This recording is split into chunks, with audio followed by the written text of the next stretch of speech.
Boa tarde. Vamos começar o capítulo de partículas idênticas falando sobre sistemas de duas partículas. Então, é o capítulo 5, né? Capítulo 5, partículas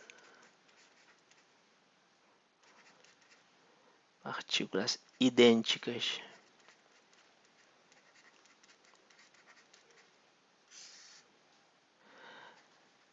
Sistemas de duas partículas.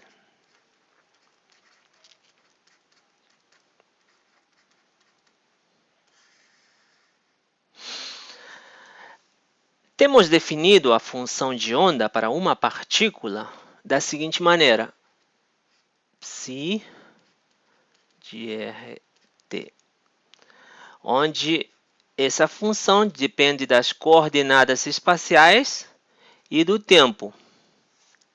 Para o caso de duas partículas, teremos uma função das coordenadas da partícula 1. Temos duas partículas, né? Então temos as coordenadas da partícula 1, as coordenadas da partícula 2 e o tempo. Então essa função de onda agora vai depender desses três aí.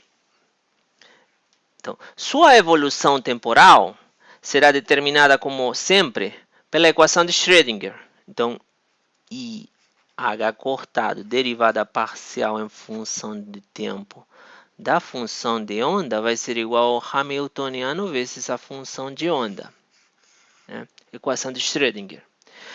E esse hamiltoniano, ele vai estar definido da seguinte maneira: H vai ser igual a menos H cortado ao quadrado sobre 2 vezes a massa da partícula 1, o laplaciano em relação à partícula 1, menos H cortado ao quadrado sobre 2 vezes a massa da partícula 2, laplaciano para a partícula 2, mais um potencial, né, que depende da posição da partícula 1, da posição da partícula 2 e do tempo. Tá? Onde o laplaciano, nesse caso com esse subíndice 1, ele indica que a diferenciação é em relação às coordenadas da partícula 1 e analogamente para a partícula 2.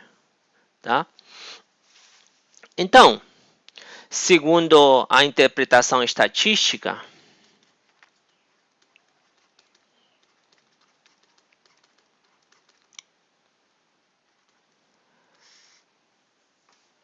vamos ter assim, que esse termo aqui, a função de onda ao quadrado, o módulo dela ao quadrado, vezes um diferencial de volume das coordenadas da partícula 1, vezes um diferencial de volume das coordenadas da partícula 2, isso nos dá a probabilidade de encontrar a partícula 1 no volume dr1 e a partícula 2 no diferencial de volume dr2. Tá? E a condição de normalização, ela vai estar expressada agora da seguinte maneira: temos a função de onda que depende de R1, de R2, do tempo ao quadrado, integrada no volume definido pelas coordenadas R1, no volume definido pelas coordenadas R2. Essa integral vai ser igual a 1. Condição de normalização. Então, temos ainda que no caso em que esse potencial aí, no caso em que o potencial, vou botar assim melhor, ele seja apenas dependa apenas da posição das partículas, quer dizer, é um potencial independente do tempo, as soluções, né, as funções de onda, elas vão formar um set completo e vamos obter essas soluções, podemos obtê-las pelo método da separação de variáveis. Então, vamos ter que a função de onda vai ser igual a... Podemos separar a parte que depende do espaço da parte que depende do tempo, como vimos antes, para o caso de uma partícula. Tá? Então, e essa função de onda espacial, ela vai satisfazer a equação de Schrödinger independente do tempo. Então vai ser assim, agora a equação vai ficar assim, menos h cortado ao quadrado sobre 2 vezes a massa 1, Laplaciano da função de onda, menos h cortado sobre 2 vezes a massa 2 ao quadrado, h cortado ao quadrado. O Laplaciano em relação às coordenadas da partícula 2, vezes a função de onda, mais o potencial, né, que agora não depende do tempo, e ele é igual a energia vezes a função de onda. Então, essa aqui é a equação de Schrödinger independente do tempo.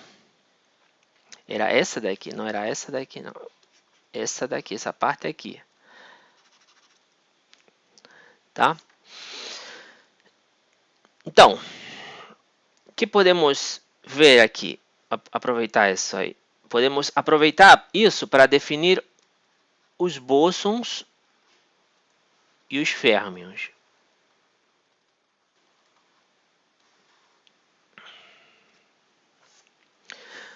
Vamos supor que a partícula 1 esteja no estado... Então, a partícula 1 ela está no estado φA. Tá? E a partícula 2 no estado φB.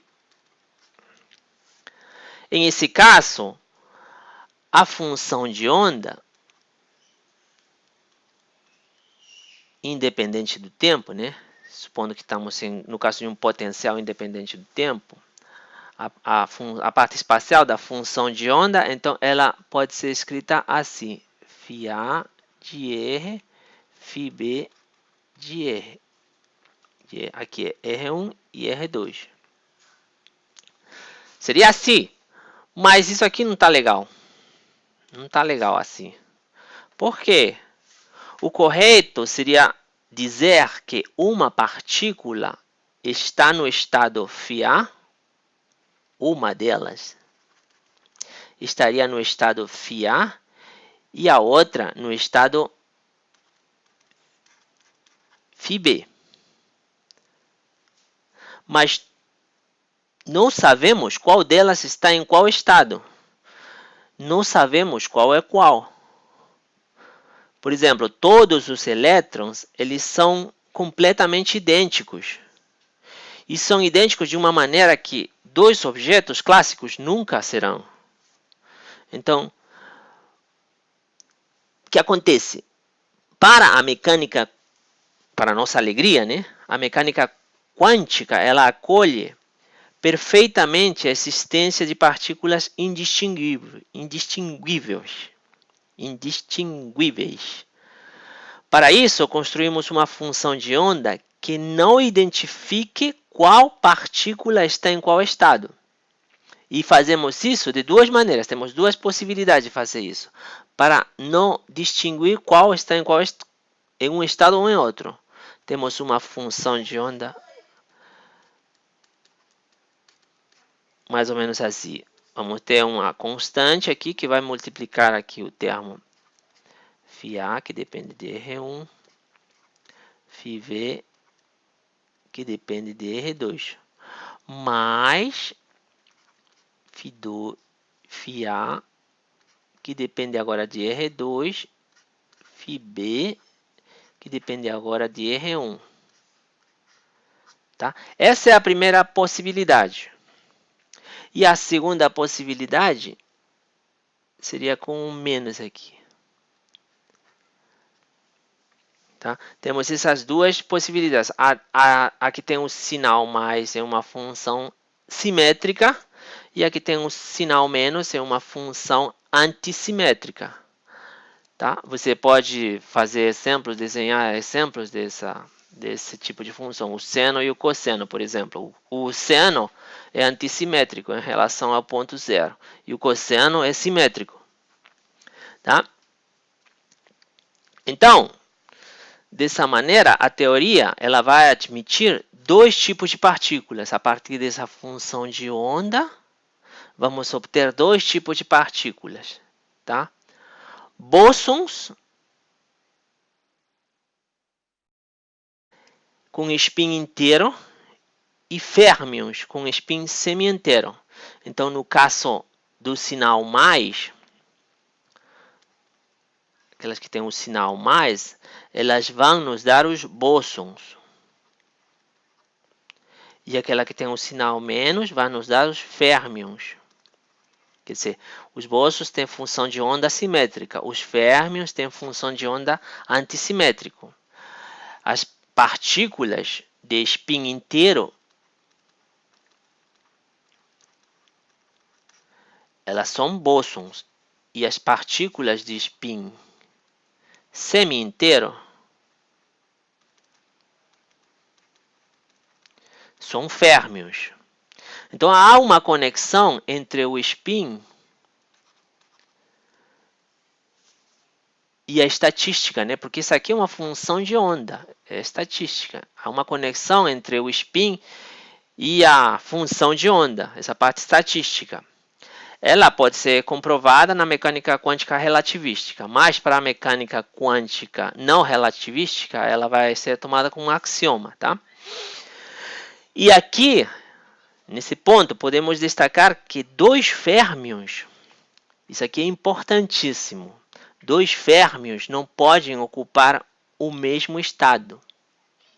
Por quê? Vamos ver o que acontece. Se, digamos, fazemos com que a função A seja igual à função B, então vamos ter aqui, por causa dos férmions, o férmions é aquele que tem um sinal negativo, é o de baixo aqui, né? Então vamos ter assim, φ menos de R1 R2 vai ser igual a constante φA de R1, φB, só que φB é igual a φA de R2, menos φA de R2 vezes φB de R1. Mas isso aqui é igual a isso aqui. Então, isso vai dar igual a zero. Então, não temos função de onda nenhuma, assim, nesse caso. Não teríamos, né? Se os dois férmions ocupassem o mesmo estado. Não teríamos nenhuma função de onda. É isso? É o que o famoso princípio... Aqui, o princípio de exclusão de Pauli.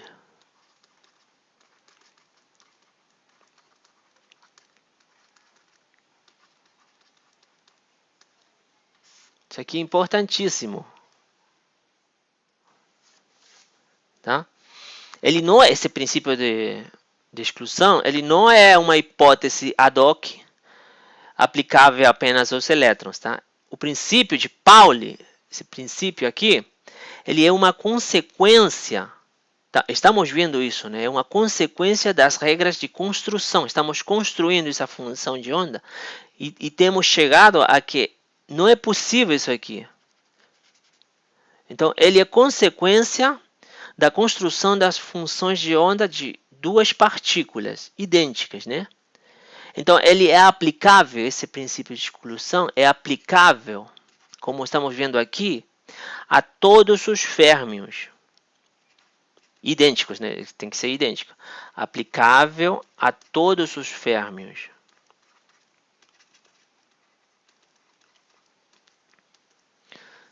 Tá? Mas o que acontece? Esse arranjo aqui, esse arranjo que estamos vendo aqui, ele é um caso particular. Existe uma afirmação mais geral, quer dizer, existe uma maneira mais sofisticada de formular o problema. Tá?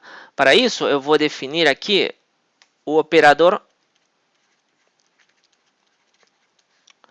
de troca. Tá? O operador P. Tá? Ele troca duas partículas. Troca duas partículas. Quer dizer, o que ele faz?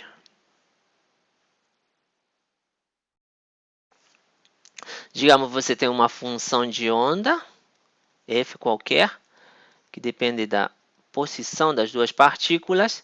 Você aplica o operador P a essa função de onda. Então, ele vai trocar elas. Agora, você vai ter a função de onda que depende primeiro de R2, depois de R1. Troca a posição das duas partículas. Evidentemente, aqui, se você aplicar o operador P quadrado, ele vai ser igual à unidade. Então, os autovalores de P, eles vão ser mais ou menos 1, né? Verifique isso, por favor, você. Além disso,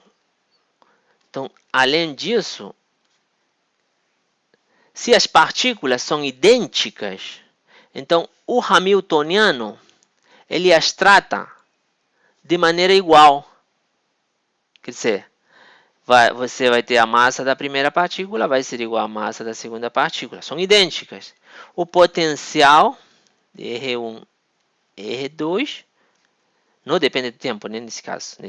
Estamos analisando um potencial independente do tempo. Ele vai ser igual ao potencial de R2 e R1.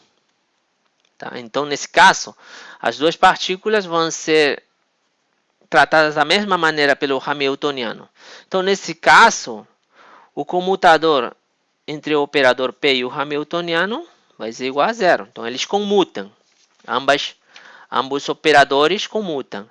Se ambos operadores comutam, então podemos encontrar um conjunto completo de funções que são autoestados simultâneos de ambos operadores. Tá? Quer dizer, podemos encontrar soluções para a equação de Schrödinger. Então, encontraremos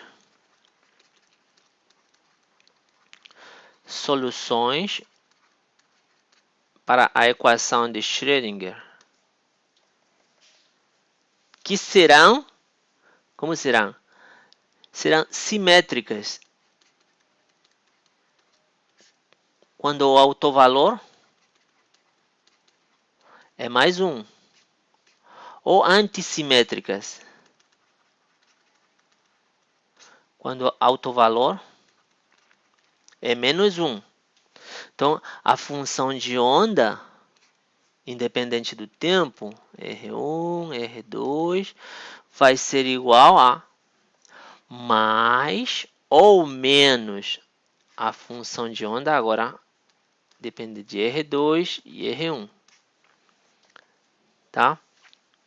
Simétrico, vamos botar assim, simétrico, antissimétrico. Tá? Além disso, se um sistema for iniciado em um estado, ele vai permanecer em tal estado. Tá? Essa nova lei aqui, que chamaremos, por exemplo, de simetrização necessária,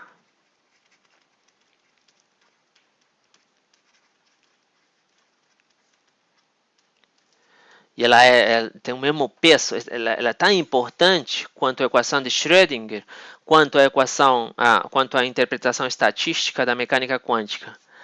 Ela disse que eu vou escrever aqui a lei que eu estou chamando dessa maneira, que para partículas idênticas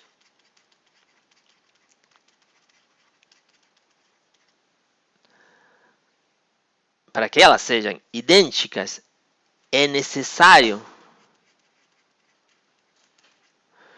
satisfazer essa equação aqui.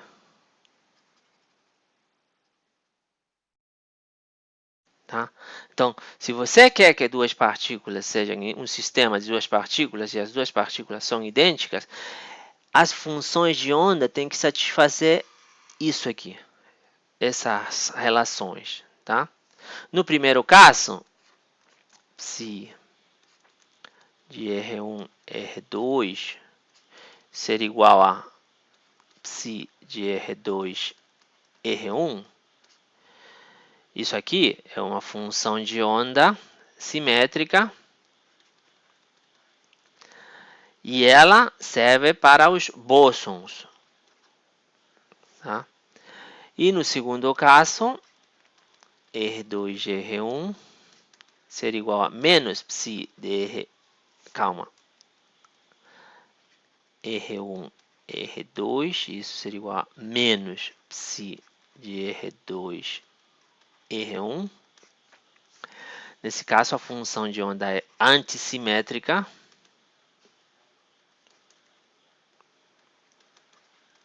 E ela vai representar os férmions.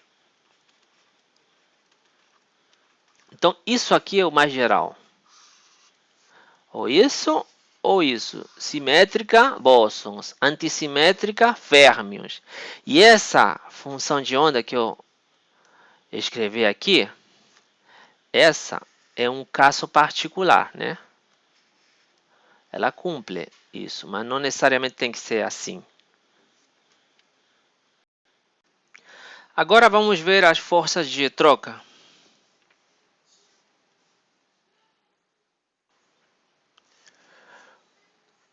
Forças de troca. Para a gente ter uma ideia do que realmente traz a necessidade da simetrização, vamos ver um exemplo unidimensional bem simples. Suponha que você tem uma partícula na posição x1 e outra partícula na posição x2, tá? Unidimensional. E elas podem ter as funções de onda φA ou φB. Tá?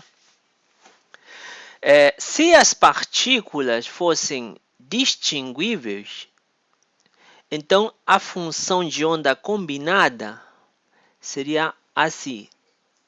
Você teria essa função de onda, ela seria igual a φA de x1 e φB de x2, né? Isso aí no caso delas serem distinguíveis, tá? Agora, se fossem bósons, aqui eram distinguíveis. Se fossem bósons, então a função de onda já normalizada, ela seria assim.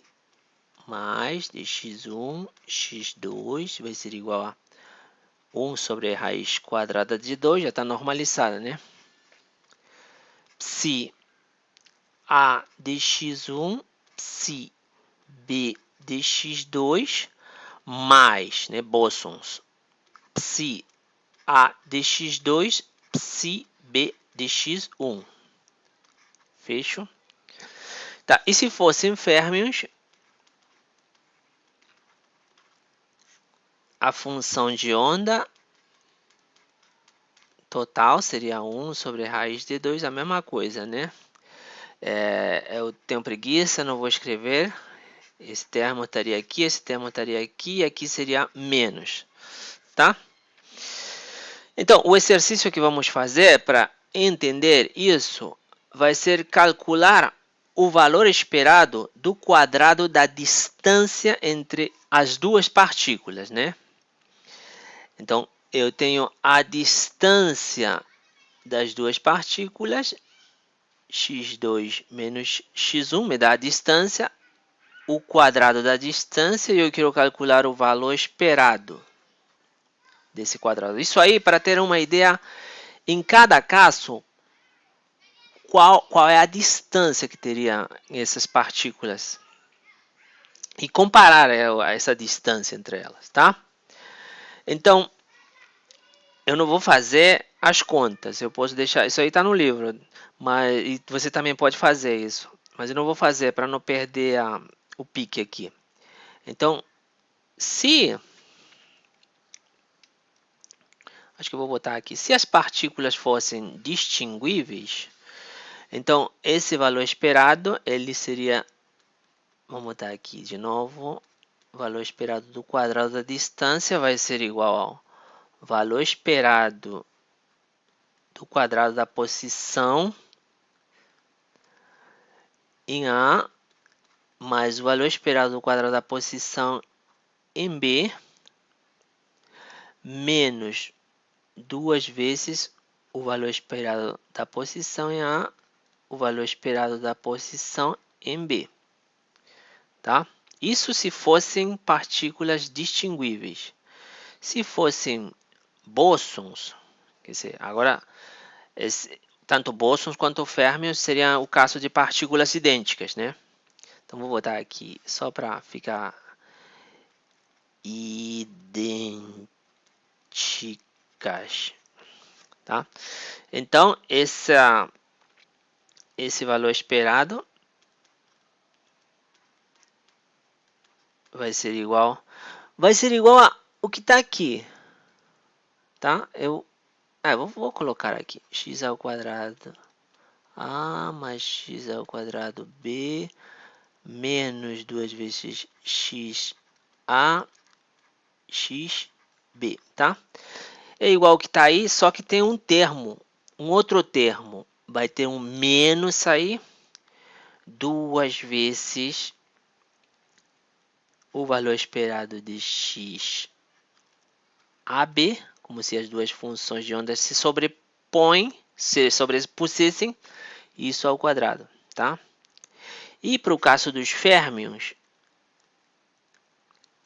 vamos ter x1, x2 ao quadrado igual a x ao quadrado a mais x ao quadrado b menos 2b, igual, a mesma coisa, xa, xb. Só que agora tem um mais esse termo aqui, que é positivo esse termo, né? Mais b ao quadrado, tá? Então, observe que bósons idênticos, isso aqui é o caso dos bósons, né? Eles, por causa esse sinal negativo, desse termo aqui, e desse sinal negativo, ele diminui esse valor aqui, né? Que é igual ao aqui das partículas distinguíveis. Por causa desse termo, então eles tendem a ficar próximos. Então, por causa disso, eles ficam próximos. Os bósons idênticos. E, da mesma maneira, por causa desse termo aqui, positivo, os férmions eles tendem a ficar distantes. Que mais podemos ver aqui? Esse termo aqui eu não coloquei, mas se você fizer as contas, esse termo aqui, esse valor esperado de x a b, tá? Ele é igual a quê? Ele é igual a integral de x1 φ b de x1, né? Φ a de x1 d de x1 vezes integral de x2 φ b φ a. Agora, a mesma coisa, da φ a ao φ b eu vou avaliar em x1 e x2. Em x1, x2, perdão, φ a em x2, d de x2, tá?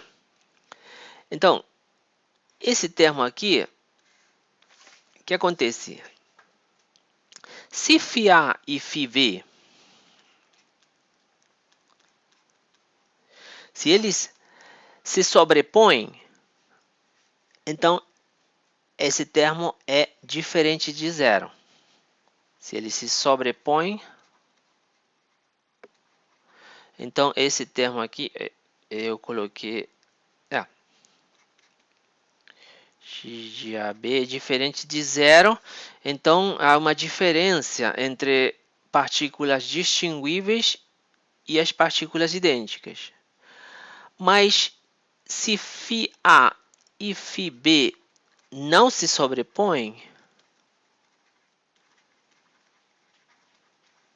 então esse termo é igual a zero. Tá? Porque quando φA vale alguma coisa, φB vale zero. Então, esse termo aqui vai ser zero. Então, nesse caso, esse termo aqui se elimina tanto para bósons quanto para férmions. E os dois bósons ou férmions agiriam como partículas distinguíveis. Tá? Isso quando as funções de onda não se sobrepõem. Tá? Em teoria,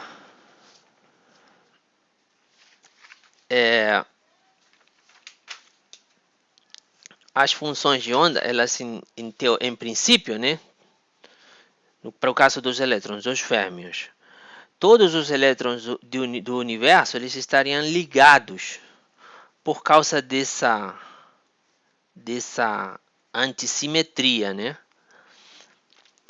Todos estariam ligados de alguma maneira.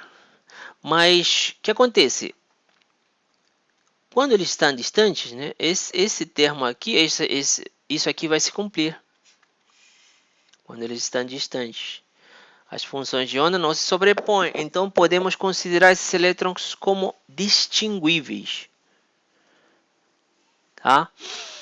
E é isso que faz com que você possa trabalhar, analisar um elétron aqui sem ter que considerar o restante de elétrons do universo, né? Então,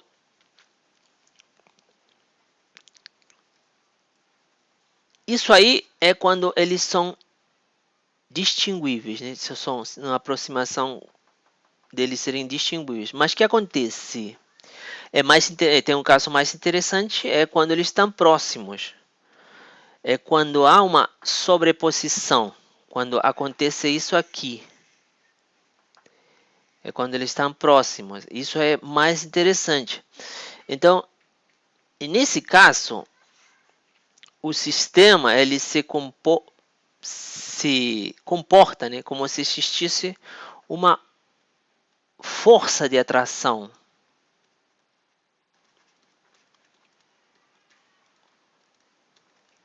Para o caso dos bósons idênticos, ou uma força de repulsão para o caso dos férmions idênticos. Tá? Então, em esse caso, nessa força de repulsão, ela separa os férmions uns dos outros, não? Mas aqui, no que segue, e no que eu estou falando aqui também, eu só estou dando um alerta aqui, eu estou desconsiderando em esse modelo, nessa análise aqui, estou desconsiderando o efeito do spin, tá? Quando eu considerar o spin, você vai ver que tudo vai mudar. Bom, sem considerar o spin, chamamos a isso, então, forças de troca. Aqui não tem força de troca. Tá? Na verdade, isso aqui não é uma força, né? Não temos força aí. Não há um agente físico que está empurrando as partículas. O que ocorre, na verdade, é uma consequência puramente geométrica da necessidade da simetrização. Tá? Então, esse efeito, né, de atração ou de repulsão, como o vulgo chama, essas forças de trocas, é um efeito puramente da mecânica quântica e não tem nenhum equivalente clássico. E esse efeito tem consequências profundas. Tá? Por exemplo, vamos considerar a molécula de hidrogênio, H2. Tá? Vamos ver como é que ficariam distribuídas os elétrons e os prótons dentro dessa molécula. Tá? Digamos, você vai ter, na molécula do hidrogênio, você vai ter dois prótons, né? Um aqui e outro aqui, digamos. A carga do núcleo, eu estou desenhando o núcleo, positiva e positiva. Agora, e você vai ter dois elétrons no estado fundamental. Então, tem dois elétrons no estado fundamental. Então, o que acontece? Se os elétrons fossem bósons, a necessidade de simetrização faria com que eles se juntassem, né? E eles estariam aqui. Um aqui, por exemplo, e outro aqui. Eles estão juntos aqui. Então, você vai ter um acúmulo de cargas aqui entre os dois prótons. Tá? Isso vai fazer com que você tenha uma força de atração aqui e aqui, né? Hacia os elétrons. Isso é chamado de ligação covalente. Ligação covalente. Isso aqui eu estou botando se eles fossem bósons, né?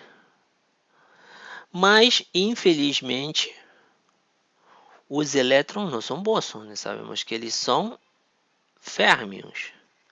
Então, nesse caso, se aqui está um prótonzinho com suas cargas positivas aqui, os elétrons estariam ocupando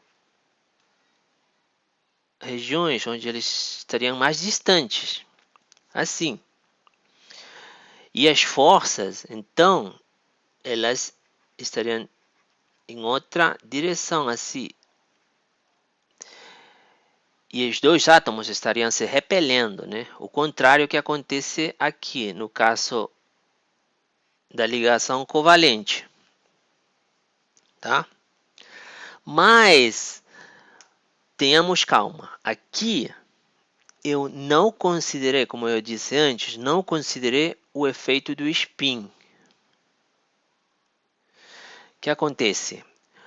O estado completo do sistema, ele deveria ter uma parte espacial, né, a função de onda espacial, e uma parte que tenha a função de onda que descreve o spin.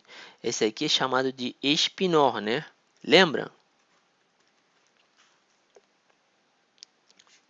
E, como sabemos, dois elétrons, já vimos isso antes, dois elétrons, para o caso em que consideramos apenas o spin, eles, como se comportam dois elétrons? Esqueçam a parte espacial. Vocês lembram? Tínhamos aqui o estado 1, 1, ele era igual a os dois elétrons assim. O estado 1, 0, tinha os dois assim, menos, mais, menos, mais. E o estado 1 menos 1 com os dois para baixo. Tá? Isso aqui é um estado que chamamos de tripleto, né? Configuração de tripleto. Tá? E tínhamos um outro sozinho, assim, dessa maneira, irá 1 sobre raiz de 2 para cima, para baixo, menos para baixo, para cima. E chamamos esse cara de singleto. Então, o que acontece? Aqui tínhamos falado que os dois elétrons estão no estado fundamental, né? Então, é esse caso aqui.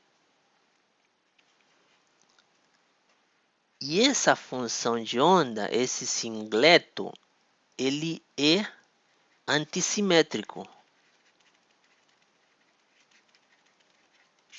Aqui, faltou escrever, né? Isso aqui, né, para descrever férmions, tem que ser antissimétrico. Então, se esse cara já é antissimétrico, né? Porque são os dois elétrons no estado fundamental, esse aqui, esse singleto aqui. Então, essa função de onda tem que ser simétrica, né?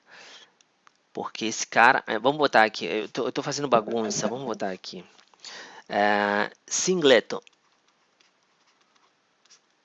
Quando se trata de um singleto, é assim, esse cara aqui é antissimétrico. Então, esse cara tem que ser simétrico. Então, esse cara, essa função de onda espacial vai ter que ter essa configuração aqui. Mesmo não sendo bóson, tá? Agora, se você toma um desses estados aqui, nos quais todos são simétricos, olha as funções de onda. Todos os três estados são simétricos. Então, para o caso do tripleto, você vai ter a função de onda total. Esse cara é sempre simétrico. O total tem que ser antissimétrico, pois trata-se de um par de férmions idênticos. Então, esse cara tem que ser antissimétrico. E essa configuração aqui. Tá?